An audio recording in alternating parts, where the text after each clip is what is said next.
খাওয়ার জন্য যে আল্লাহ সুযোগ দান করলেন, সে আল্লাহর প্রশংসা করে সকলে বলি আলহামদুলিল্লাহ।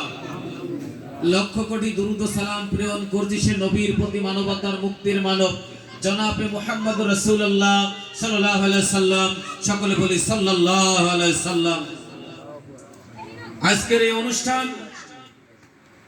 একজন তরিকতের একজন আল্লাহর ওলির নামে অনুষ্ঠান। তো ওলির বিষয় আল্লাহ রাব্বুল আলামিন কোরআনে বলেছেন, শরীয়তের কিছু লোক এই কথাগুলো শুনতে পারে না। কেন শুনতে পারে না? কারণ তাদের নাম কোরআনে নাই, কিন্তু ওলিদের নাম আল্লাহর কোরআনে আছে। ওলিদের নাম কোথায় আছে? আল্লাহর কোরআনে ওলির নাম লেখা আছে। এই কোরআন থেকে ওলির নাম তারা কিয়ামত পর্যন্ত কখনো কাটতে পারবে না। এই কারণে ওলিদের নাম শুনলে তাদের গায়ে জ্বর আসে। কথা ঠিক না বা ঠিক? ওলির নাম কোরআনে কোন জায়গায় আছে একটু শুনেন। পবিত্র কোরআনুল কারীমের 10 নং সূরা ইউনূস। পবিত্র কোরআনুল কারীমে 114টি সূরা আছে, সিরিয়াল নাম্বার 10 নং সূরা ইউনূস 11 নং পারা। বুঝতে পারছেন?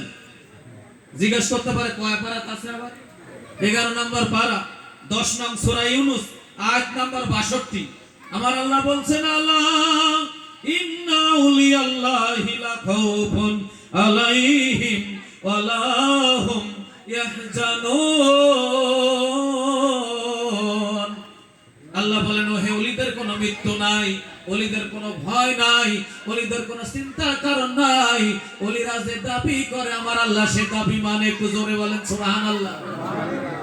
আমরা দোয়া করলে কবুল হতেও পারে, নাও পারে, কিন্তু ওলি আল্লাহরা দোয়া করলে সেই দোয়া আল্লাহ কখনো ফিরায় দেয় না। কারণ ওলিদের কথার দাম আছে।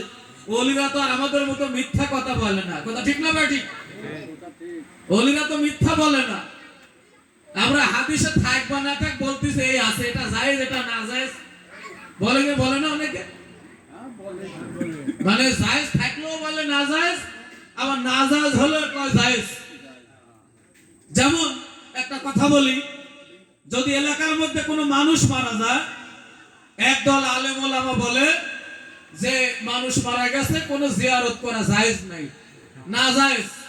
এই যারা না জায়েজ বলে দেখবেন যে জিয়ারে ওরা আগে বসে। কথা ঠিক না ভাই? ঠিক। আমি জিয়ারত ব্যাপারের পক্ষে কথা বলি, আমি জিয়ারত ব্যাপারে দাওয়াতই পাই না, খুব কম পাই। আর যে সমস্ত আলেম ওলামারা এই জিয়ারতের বিরোধিতা করে, আমি দেখি এই এলাকার মধ্যে বেশিরভাগ ওরাই দাওয়াত আগে পায়। তা আবার জিয়ারে বসে আবার হুজুরদের জন্য আলাদা ব্যবস্থা আছে নাকি? আপনারাই বলেন তো, জিয়ারত ব্যাপারে কি আলাদা ব্যবস্থা করা চলে? যেমন আমাদের তরিকা অনুষ্ঠান, এখানে আপনি যা খাবেন আমাকে আলাদা খাওয়ানো হবে, এটা কি চলে আসলে? তাহলে তো মানুষে মানুষে ভেদ হয় কেন? মানুষে মানুষে কোনো ভেদ নাই। মানুষ তো মানুষই নাকি?